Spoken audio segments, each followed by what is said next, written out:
Formula One célèbre le printemps, célèbre le retour de la Formule 1, célèbre le retour de Charles Leclerc tout en haut d'un podium. Dans la nuit de Bahreïn, le pilote monégasque vient de s'imposer sur le premier rendez-vous Formule 1 de cette saison 2022 à l'issue d'une course extrêmement spectaculaire. Bonsoir Pauline Sanzé, bonsoir Paul Belmondo. On va vivre ensemble ce Formula One, 3/4 d'heure ensemble pour revenir sur un Grand Prix très spectaculaire avec Charles Leclerc au rendez-vous, Paul. Pole position pour le pilote monégasque au volant de la Ferrari numéro 16. La victoire après une magnifique bataille et une magnifique démonstration de force des Ferrari.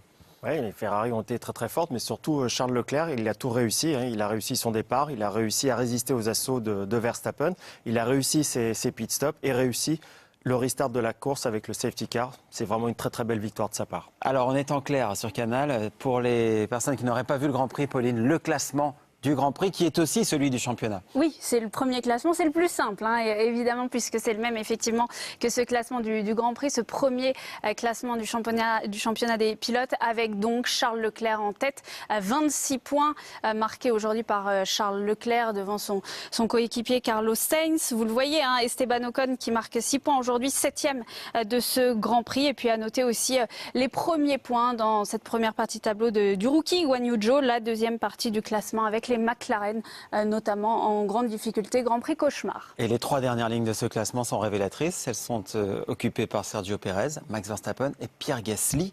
Au-delà de l'écurie Red Bull, c'est le clan Red Bull et AlphaTauri qui est KO après ce Grand Prix, Paul. Max Verstappen qui abandonne. Énorme coup dur pour le Néerlandais qui se dirigeait vers une deuxième place. Il arrivait même à la victoire pendant ce Grand Prix. Il se dirigeait, j'allais dire, tranquillement vers la deuxième place. Et tout à coup, tout s'est effondré en fin de course. Oui, on se dirigeait vers un bon résultat. C'est comme vous le dites, Verstappen deuxième, Pérez troisième ou quatrième. Et puis Gasly dans les points. Donc tout se passait très bien. Et puis le moteur de Gasly va exploser. Et puis ça va découler de plein de problèmes pour ces équipes-là. Et malheureusement, l'abandon de Verstappen suivi de celui de Verstappen, celui de Pérez un tout petit peu après. Voilà, donc c'est vraiment une grosse déconvenue. Et pourtant, cette équipe, pendant tous les essais, elles étaient très fiables, ils ont fait beaucoup de tours, tout se passait très bien. Et là, le jour de la course, voilà, nouvelle réglementation, on roule en peloton, les arrêts au stop, les safety cars, tout ça qui n'avait pas été vu justement pendant ces essais-là. Et voilà. Et réaction justement du grand perdant du jour, Max Verstappen, au micro de Laurent Dupin. Max, it was really a shock from the outside what happened to you and to Max, ça a été un choc de l'extérieur, ce qui s'est passé pour vous et Pérez. Est-ce que vous pouvez résumer ce qui vous est arrivé, la série de problèmes? Vous avez une grande feuille pour noter? Non, ça a été une course compliquée. J'ai un peu souffert de l'équilibre de la voiture par rapport à vendredi. J'avais pas le même niveau d'adhérence, c'était dommage. Et néanmoins, on a essayé de rendre la vie difficile à Ferrari, mais on n'avait pas vraiment le rythme aujourd'hui, mais deuxième ça aurait été pas mal. Et puis à un moment donné je me suis arrêté au stand et en sortant des stands, c'est comme si la direction était bloquée, je bloquais partout, donc c'était une situation compliquée parce que c'est quelque chose que on ne veut pas, plus j'allais vite dans les virages, plus la direction était difficile. Et si j'avais surviré, j'aurais pas pu corriger tellement le volant était lourd. Mais néanmoins, j'étais encore deuxième. Avec tout ce qui m'arrive, je me disais, bon, deuxième, ce serait déjà bien. Et puis après, on a dû abandonner à cause d'un problème. Je crois que l'essence n'arrivait plus au moteur. Et évidemment, c'est pas idéal.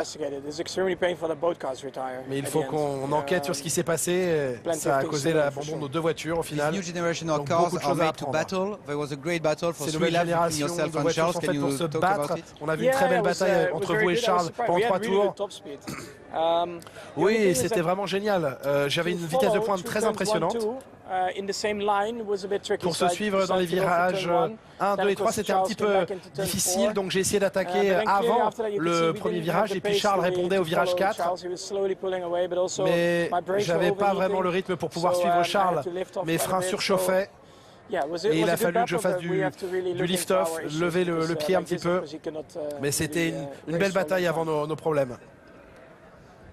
Et merci Julien Febvre pour la traduction. On vous retrouvera tout à l'heure en direct de Bahreïn. On regarde d'un œil ce qui se passe dans la zone d'interview sur le circuit de Bahreïn parce que Laurent Dupin surveille l'arrivée imminente de Charles Leclerc. Quel spectacle ils nous ont offert avec Verstappen Paul, et cet enchaînement de dépassements. Allez, on le regarde en image et on attend Charles. D'un côté, on surveille une éventuelle arrivée de Charles Leclerc. Mais on y va pour la palette avec vous, Paul. 17e tour et 18e tour et 19e tour. Ils n'en finissaient pas les deux de se doubler et de se redoubler. Ouais, c'était vraiment impressionnant. On voit ici Charles Leclerc, il se positionne plus ou moins en milieu de piste. Et là, Verstappen va vraiment aller chercher complètement sur la droite de la piste, quasiment dans la pit lane. Vous voyez, sa voiture talonne. Il va faire un très très gros freinage. Charles Leclerc va se positionner juste derrière pour essayer justement de ne pas le dépasser pour avoir le DRS. Tranquillement, il attend. Et ici, il va de nouveau, lui derrière, avoir le DRS. Il va tenter une attaque vraiment très impressionnante parce qu'il va aller par l'extérieur. Quasiment, vous allez voir, la voiture va talonner presque la perte de l'arrière. Il va tenir le contrôle, tenir l'extérieur. Magnifique spectacle à ce moment-là. On se rappelle, Paul, Hamilton contre Rosberg en 2014 sur ce même circuit. Il y a de ça ce soir. Exactement. Là, on voit ici donc, avec l'image inboard avec Verstappen. On voit ce gros freinage qu'il va faire. Et là, c'est la deuxième fois. Voilà, on est au tour 19. Voilà, donc c'est la troisième fois. Voilà. Là, il freine trop tard. Charles Leclerc le voit. Il ouvre. Vous voyez, il laisse passer Verstappen. Il va bien se positionner complètement sur la droite. Du coup, Verstappen sort moins vite. Il se retrouve devant. Pourtant, c'est Verstappen qui va avoir le DRS derrière. Mais là, ce coup-ci, il va croiser et ce sera Charles Leclerc qui va se mettre à l'intérieur. Donc là, vous voyez ici, il bloque les roues. Il va se retrouver à l'extérieur de la piste. Tranquillement, Charles Leclerc va se mettre pour croiser. Et dans le virage suivant, là, ce coup-ci, il sera à l'intérieur et Verstappen ne pourra pas l'attaquer. Verstappen a tout tenté. Charles Leclerc était le plus fort aujourd'hui. C'était le plus fort, c'est celui qui avait la plus de maîtrise. On l'a vu à la fin de la course, il se souvenait tout, très, très posé dans ce qu'il disait. Voilà, il avait la meilleure voiture, il a su l'exploiter. Il n'a pas fait de faute. À aucun moment, j'ai pas le souvenir sur cette course, il a vraiment été très très fort, très solide. Et Verstappen, ce qui a été quand même bien, c'est qu'on a pu voir cette bagarre, on a pu la voir pendant 3 tours. Et ensuite, c'est vraiment la vitesse de Charles Leclerc qui a fait qu'il s'est détaché tout doucement. Et il l'a attendu, cette troisième victoire. Ça faisait un petit moment qu'il l'attendait puisqu'il n'avait plus gagné Charles Leclerc depuis 2019. C'était devant les Tifosi, c'était à Monza en 2019, cette deuxième victoire. Et donc là, désormais, ça fait 3 pour le Monégasque. 30 mois plus tard, septembre 2019, c'est si long quand on est un jeune pilote comme Charles Leclerc. C'est son 81e Grand Prix, 10 pôles. Et 3e victoire, il est en tête du championnat du monde. Ça aussi, c'est important à noter. Et il a 26 points d'avance sur Max Verstappen. Et sûr que ça, ce sont des chiffres qui pourraient compter. Charles Leclerc qui arrive dans un tout petit instant devant le micro-canal de Laurent Dupin. Voilà, il est. Regardez, il y a un petit embouteillage. On va mettre l'image en direct. Charles Leclerc qui patiente. Il y a Lewis Hamilton. On rêverait tous et toutes d'être à la place de Laurent là en ce moment. Il a Lewis Hamilton à moins d'1 mètre. Il fait un petit clin d'œil à Charles qui va venir parler aux abonnés Canal d'ici quelques instants. Le temps peut-être de revoir l'image de Pierre Gasly. On en parlait de l'abandon de Pierre. C'est parti en fumée, sans mauvais jeu de mots, en toute fin de Grand Prix. Bon, allez, on reste sur Charles Leclerc en direct. Et bravo Laurent Dupin et bravo à Charles pour cette victoire qu'il nous avait annoncée dans le Canal Sport Club il y a 2 semaines. Merci Thomas et félicitations à Charles. On commence à compter les mois, quasiment 2 ans et demi depuis votre dernière victoire. Parlez-nous de vos sensations de soulagement aujourd'hui. Ouais, j'avais arrêté de les compter de mon côté, mais bon, c'est vrai que ça fait vraiment beaucoup de bien parce que ces 2 dernières années, ça a été pas un cauchemar, mais ça a été très difficile. Je savais qu'on bossait bien, je savais qu'encore une fois, c'était une question de temps avant qu'on revienne aux avant-postes. Et bon, là, on a prouvé ce week-end qu'on a enfin une voiture pour se battre pour des victoires, donc ça fait vraiment plaisir. Je voudrais vraiment remercier d'abord tout le team à Maranello qui a fait un job exceptionnel dans ces 2 dernières années pour nous permettre d'en arriver ici. Et bien sûr, le team piste aussi qui a fait un gros boulot et le soutien de la part des fans pendant ces 2 dernières années difficiles. Donc après, là maintenant, c'est juste un premier pas. Il y a 23 courses, donc il faut rester concentré. Mais bon, aujourd'hui, on peut sourire et on peut être content de notre journée. Ce qui est formidable pour Ferrari, c'est que vous avez un doublé. Mais pendant longtemps, il y avait une belle bagarre contre Verstappen. Parlez-nous, notamment, il y a eu 3 tours complètement intenses après les premiers aérostands. C'était très spectaculaire. Ah oui, c'était chaud. J'ai essayé de me placer à un endroit où je savais que je pouvais le doubler avant le 4e virage. Et bon, ça a marché à chaque fois. Donc à chaque fois, je freinais très tôt pour passer derrière lui à la détection du DRS, pour avoir le DRS pour la ligne droite d'après. Après, je relâchais les freins pour le pousser à avoir une mauvaise sortie à la sortie du virage 1. Et ça a marché 3 fois, donc j'étais vraiment content. Et après, dès que j'ai eu un petit peu plus de marge, c'était plus facile à gérer parce que dans ces 3 tours-là, j'avais aussi pas mal de problèmes avec... enfin, c'était pas des problèmes, mais on déchargeait beaucoup la batterie. Et j'avais pas mal de mal à recharger la batterie, donc c'était assez difficile à gérer. Merci, profitez bien, on se retrouve dès la semaine prochaine. Ouais, merci beaucoup. Il a très envie, Paul. On s'amusait à regarder le visage de Charles Leclerc pendant cette interview de Laurent. Bon, il y a le soulagement et puis il y a la fin, l'appétit, quoi. Il a dit, j'attendais ça depuis 2 ans et demi, j'en pouvais plus. C'est un soulagement énorme. D'abord, il y a eu, alors c'est 2019, enfin 2020 où c'était vraiment une catastrophe totale. Et puis 2021, ça commençait à aller un tout petit peu mieux. Mais il ne pouvait plus se battre pour la victoire. Quand vous êtes un champion comme lui, qui a gagné tous les championnats dans lesquels il a participé. Félicité à l'image par Lewis Hamilton, juste après l'arrivée, bien sûr. Il a gagné très tôt en Formule 1. Et d'un seul coup, voilà, ça a été dur. Et là, voilà, c'est un soulagement. Il sait qu'il a la voiture pour se battre. Il est heureux. C'est presque comme une première victoire de nouveau pour lui. C'est un vrai soulagement. C'est 200 kilos qui s'en vont. Ouais. Et il sait, voilà, ça y est, il va pouvoir de nouveau se battre la place qu'il mérite. Et 200 kilos, ça fait une sacrée différence de temps autour en Formule 1. Pour le plaisir, sa dernière victoire en date, c'était devant les Tifosi. Il n'a jamais occupé la tête d'un championnat du monde. C'est la première fois qu'il est en tête du championnat du monde de Formule 1, bien sûr, parce qu'il a gagné d'autres championnats. Cette victoire-là qui lui avait valu une formidable ovation et qu'il avait partagée avec la marée humaine propre à Monza. Ça aussi, il a vécu cette émotion incroyable ce jour-là. On rappelle aussi que sa première victoire, il l'avait vécue dans un autre style d'émotion terrible au lendemain du décès d'Antoine Hubert, le jeune talent français, à Spa-Francorchamps, une semaine avant ces images. Donc il y avait eu un enchaînement comme ça et un ascenseur émotionnel pour Charles qui était incroyablement puissant en 2019. Il faut quand même revenir au Grand Prix de Monaco 2021, où il fait la pole, où en fait, il va pouvoir de nouveau gagner une course, et il a cette frustration d'abandonner sur son circuit. Ouais. Donc je pense que ça devait être lourd à vivre pour lui, et là, je pense vraiment c'est une vraie libération, et c'est fantastique. Devant notre caméra, il est en train de refaire le Grand Prix là, avec Max Verstappen. Ça, c'est il y a quelques instants, et même on va regarder en direct cette image qui nous arrive aussi. Ils sont toujours en conversation depuis 2 à 3 minutes, Charles Leclerc et Max Verstappen, voilà. Et ça parle comme au bon vieux temps du karting, finalement. Ça parle de pilotage, de direction. Verstappen a eu de longs problèmes de direction avant d'être contraint à l'abandon. Une image, on avait parlé de Pierre Gasly tout à l'heure, on avait été coupé par l'interview de Charles Leclerc, celle de l'abandon de Pierre Gasly, problème de batterie pour le Français, ça s'est terminé de manière très spectaculaire dans les flammes, à quelques tours de l'arrivée, alors que Pierre Gasly occupait la 10e place, c'était le 46e tour et ça a provoqué d'ailleurs l'interruption de la voiture de sécurité. Bon, déception, et puis on compte évidemment les abandons dans le clan Honda, Gasly, Perez et Verstappen. Oui, il faisait une course très, très solide, il se battait dans les 10, il pouvait finir entre la 8e et la 10e place, donc il faisait une belle course avec la voiture dont il disposait ce dimanche, et malheureusement, voilà, il abandonne, il perd des points, et pour des équipes comme ça, c'est important, parce qu'on l'a vu, Haas, Alfa Romeo, ils vont se battre à tour de rôle pour ces points importants, et voilà, là c'est de la frustration pour lui, mais très dur en tout cas pour le moteur Red Bull Honda. On ne sait pas si c'est un Red Bull ou si c'est un Honda. En tout cas, c'est vraiment été un gros problème pour eux ce week-end. Oui, premier Grand Prix très décevant, très frustrant pour Pierre Gasly qui a répondu lui aussi. C'était il y a quelques minutes aux questions de Laurent Dupin, évidemment. Pierre, malheureusement, vous faisiez une course solide dans les points. Est-ce que vous savez déjà ce qui s'est passé ? Non, aucune idée pour l'instant. C'est vraiment dommage parce que jusque-là, c'était vraiment une course excellente. J'ai réussi à bien me bagarrer, à aller dépasser Alonso, à aller dépasser Magnussen quand on a eu l'occasion. Et voilà, on perd 4 gros points. Donc c'est vraiment dommage. Après, je pense qu'il y a du positif à tirer de cette course.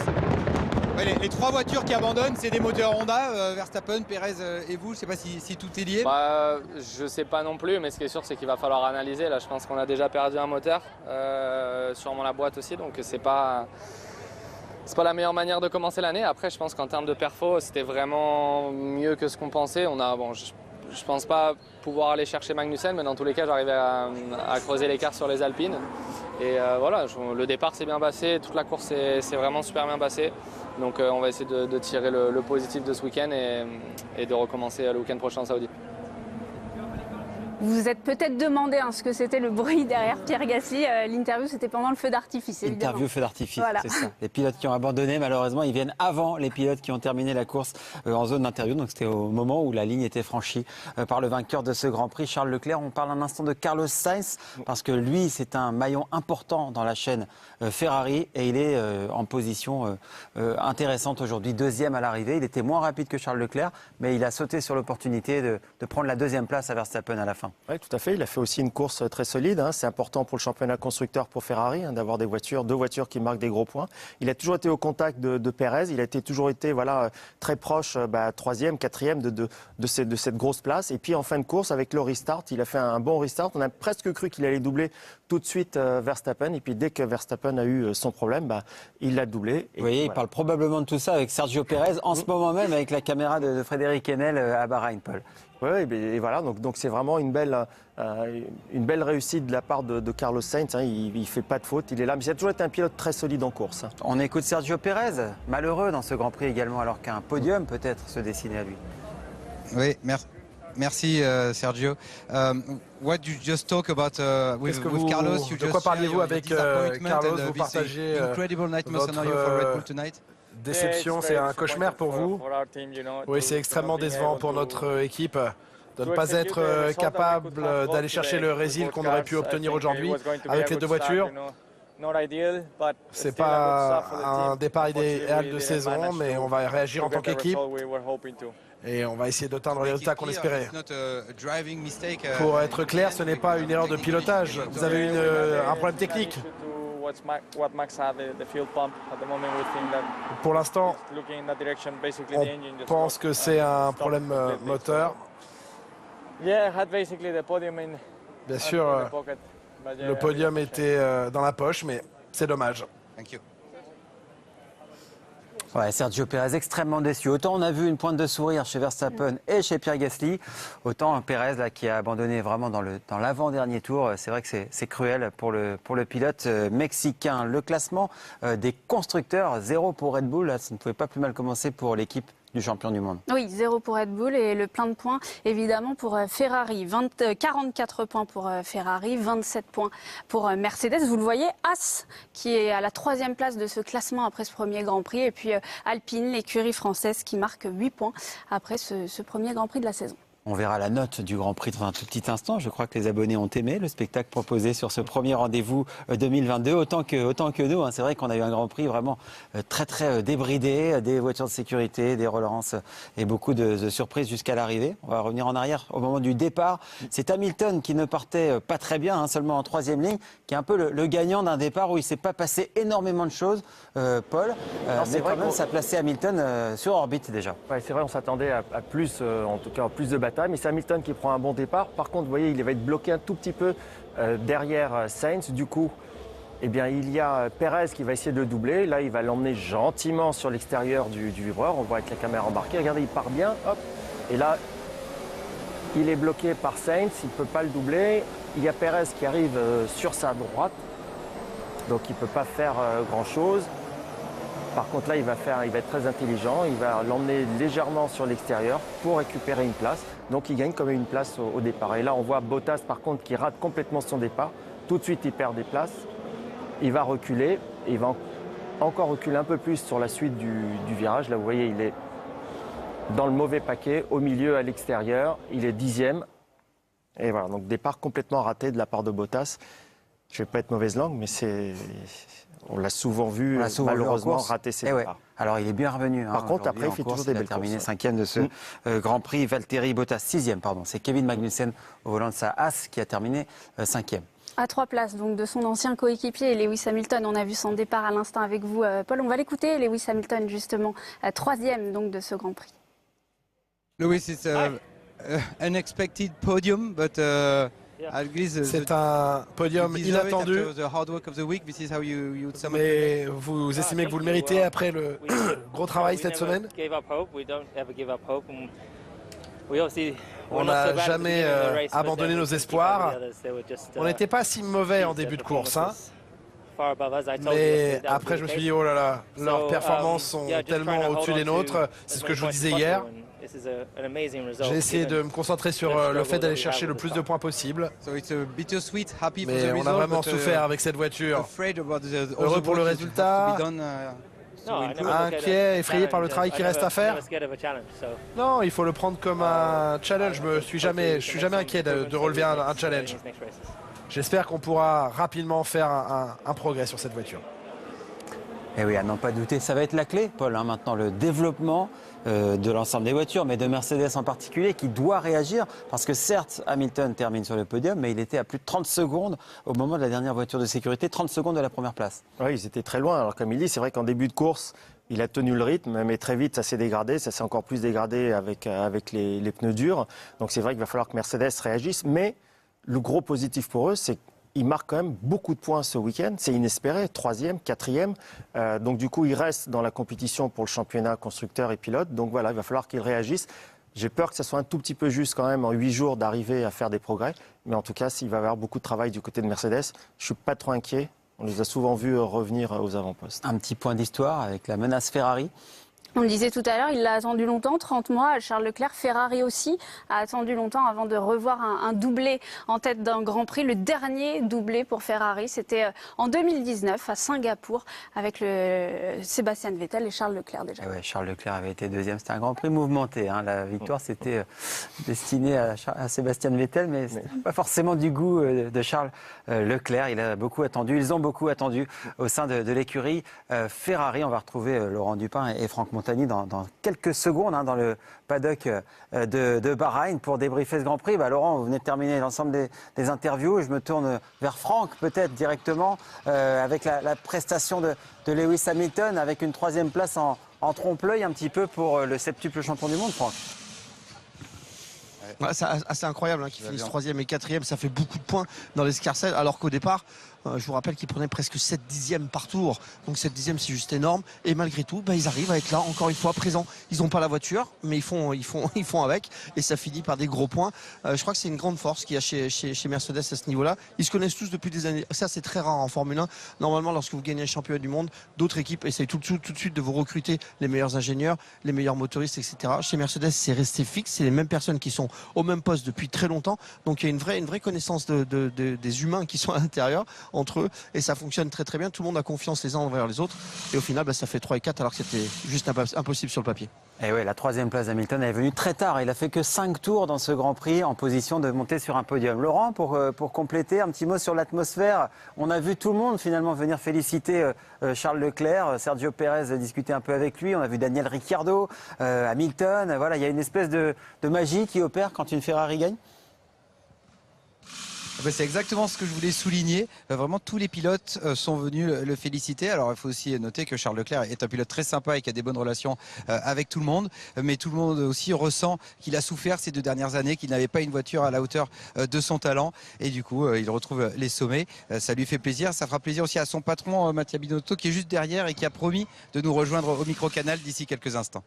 Évidemment, on va surveiller ça, bien sûr. Alors, il y a les Ferrari qui gagnent, 1 et 2. Il y a les moteurs Ferrari aussi qui, dans le sillage de la grande écurie mère, font des super performances. Et ça, c'est vrai que c'est intéressant aussi. Puis ça nous offre un peu des nouveaux visages, des nouvelles voitures qu'on n'avait pas vues depuis longtemps dans le top 10. C'est le cas, Julien Febvre, et de Kevin Magnussen, qui revient en Formule 1, et de Valtteri Bottas, et même du débutant chinois Guan Yu Zhou, tous les 3 dans le top 10 de ce Grand Prix de Bahreïn.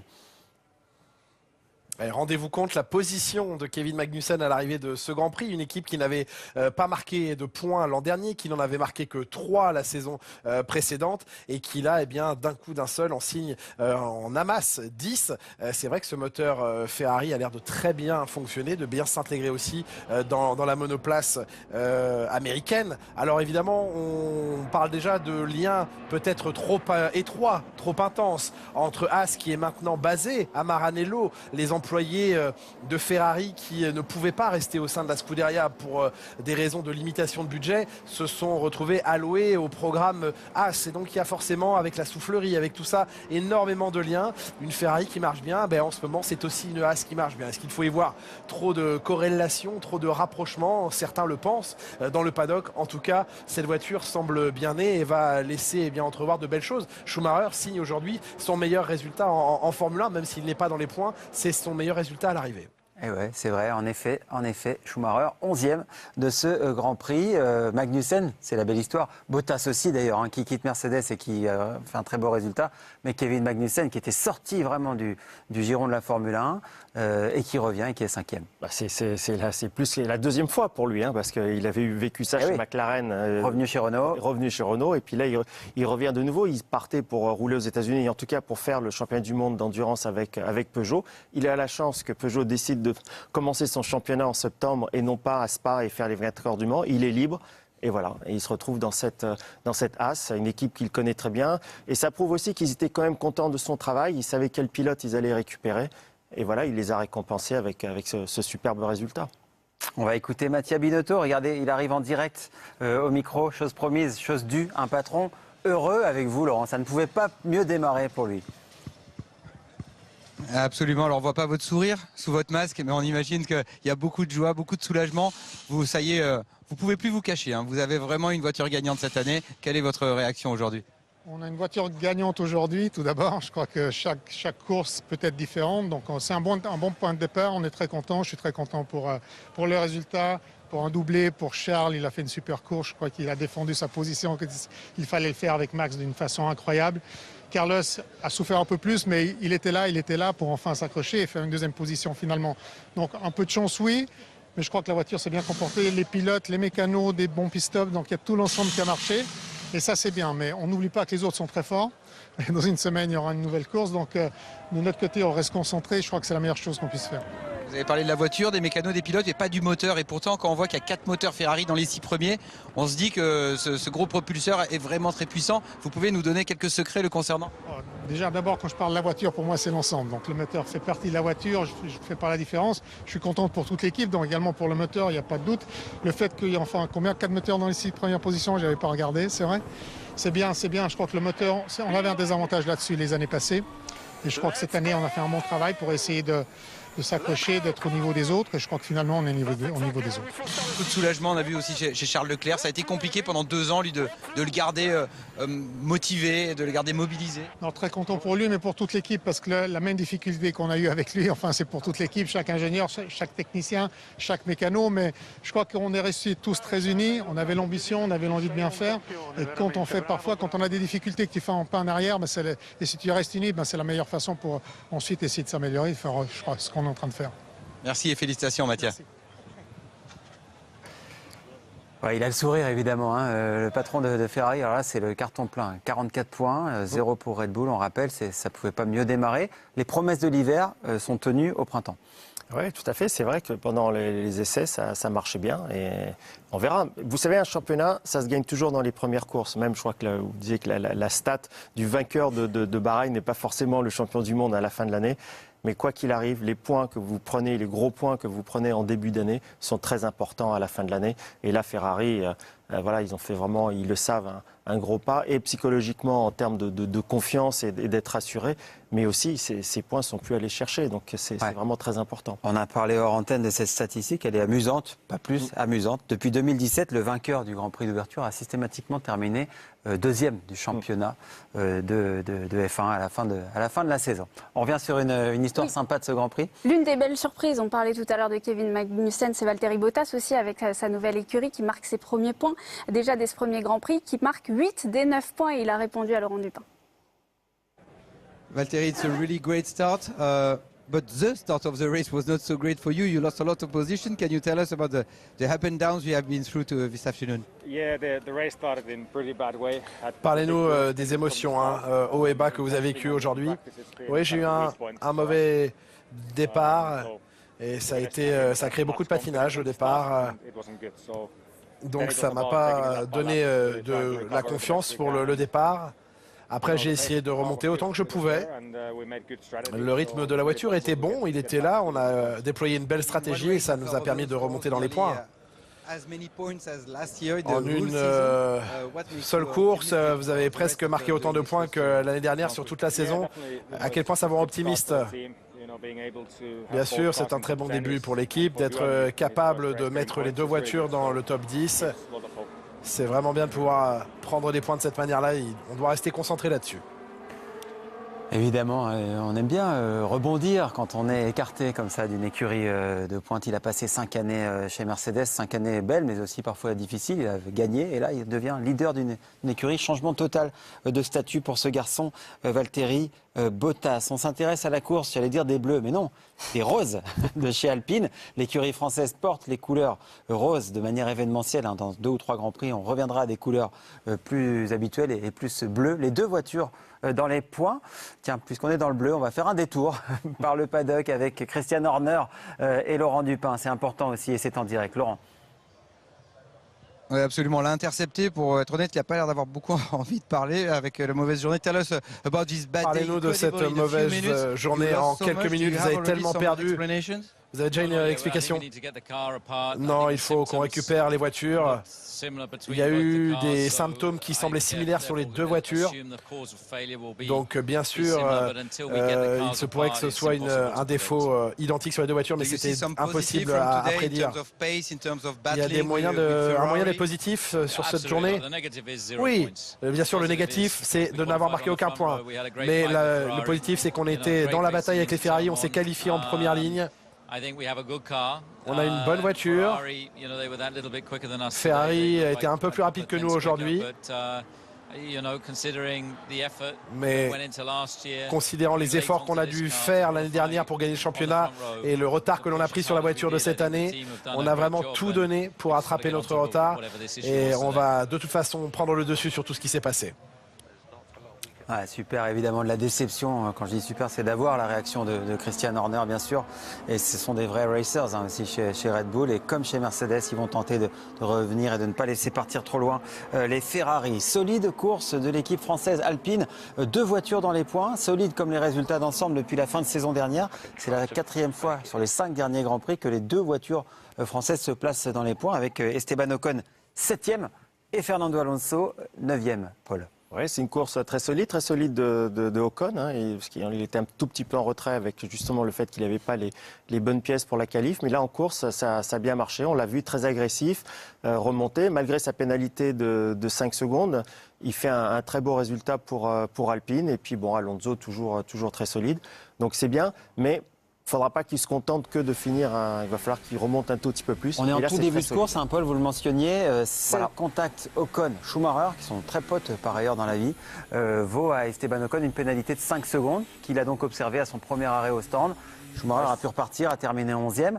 Mais c'était un Grand Prix animé, agité pour Esteban Ocon, qui avait la vitesse, puisqu'ensuite il a constamment été plus rapide qu'Alonso. Non, il avait la vitesse, il est remonté à chaque fois, il s'est battu, il a fait des dépassements. Voilà, il fait une belle course, il fait pas de faute, cette toute petite faute au départ, et encore, est-ce que c'est une faute? Voilà, c'est une nouvelle voiture, peut-être un peu moins bon jugement, mais encore. Et après, il a été très solide, il s'est vraiment très bien battu. Ici, dépassement d'Esteban Ocon sur Fernando Alonso. Esteban Ocon 7e, donc vous l'avez dit Thomas, à l'arrivée, alors qu'il partait de la 11e position sur la grille. Esteban Ocon qui a réagi au micro de Laurent Dupin. Esteban, vous terminez 7e, c'est un début de saison assez solide. Ça a été animé dès le début avec cette touchette avec Mick Schumacher. Racontez-nous. Ouais, c'est le seul petit bémol de la course. Je m'excuse auprès de Mick. C'est clair que bon, j'étais pas complètement à côté et on s'est touché malheureusement. Donc bon, j'aurais préféré aussi que ce soit quelqu'un d'autre, mais bon, c'est tombé sur Mick. On est tous proches au départ. Voilà, c'est arrivé, mais après ça, en tout cas, on avait une bonne vitesse. Même avec les 5 secondes de pénalité, je pense que de faire 7e, de remonter comme on a fait, c'était très solide. Une bonne stratégie de la part de l'équipe aussi, parce que 3 stops, 3 pit stops, c'était quand même un truc de fou et une première en tout cas pour nous. Donc non, c'est très bien, c'est positif et il faut qu'on continue. Votre rythme était très solide, notamment par rapport à Fernando Alonso. Est-ce que vous n'aviez pas les mêmes spécifications? Est-ce que ça peut être une explication ou c'était que le pilote qui a fait la différence? Je sais pas à moi de commenter, c'est plutôt voilà, l'équipe de vous guider là-dessus. En tout cas, c'est clair que pendant cette course, on était bien en rythme, on se sentait bien avec la voiture. Sur le dernier run, peut-être pas trop, sur le dernier pit stop, mais après ça, avant ça, c'était très solide, donc on est content.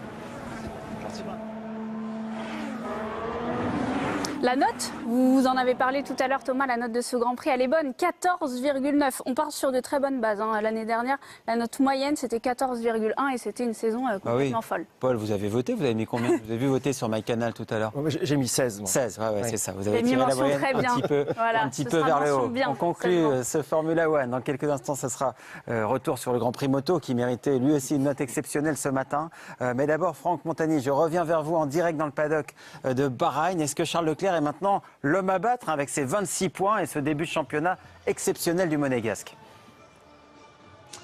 Charles, je ne sais pas, la Ferrari, en tous les cas, c'est sûr, il va falloir faire attention à la Ferrari. Mais dans l'enceinte de Ferrari, ce qui va être difficile aussi, c'est de gérer ces deux jeunes hommes, que ce soit Charles Leclerc d'un côté ou Carlos Sainz. Vous avez vu qu'ils sont pas très loin en termes de performance l'un de l'autre. Donc ça veut dire que courant de la saison, forcément, ça va s'effriter un petit peu, ça va commencer à se durcir un peu et ça sera à Ferrari de jouer les rôles de gardien. Donc il va falloir faire attention et suivre ça de près parce qu'on est en Italie, on n'est pas en Angleterre. Donc on est moins sévère ici que chez les Anglais. Ça risque d'être un petit peu différent, mais on va suivre ça de près. Images de Liesse. Merci beaucoup, Franck. On salue toutes les équipes à Bahreïn et ici à Paris à la réalisation ce week-end. C'était Samuel Vincent. Paul, la saison est vraiment superbement lancée. On s'en réjouit tous. Pauline, rendez-vous la semaine prochaine. Bah oui, on va enchaîner dès la semaine prochaine à Jeddah, à l'Arabie Saoudite. Rendez-vous à 19h sur Canal+, avec toutes les équipes sur place, avec Margot Lafitte également. Dans un instant, la moto, retour sur le Grand Prix de ce matin. Ensuite, le Canal Football Club. Merci beaucoup de nous avoir suivis. Formula One se termine. La saison est bien lancée. Volevamo lottare, Charles, hai lottato più di tutti, sei un campione, veramente, bravo. Grazie Mattia, ragazzi grazie davvero, siete dei grandi, siete veramente dei grandi, mamma mia.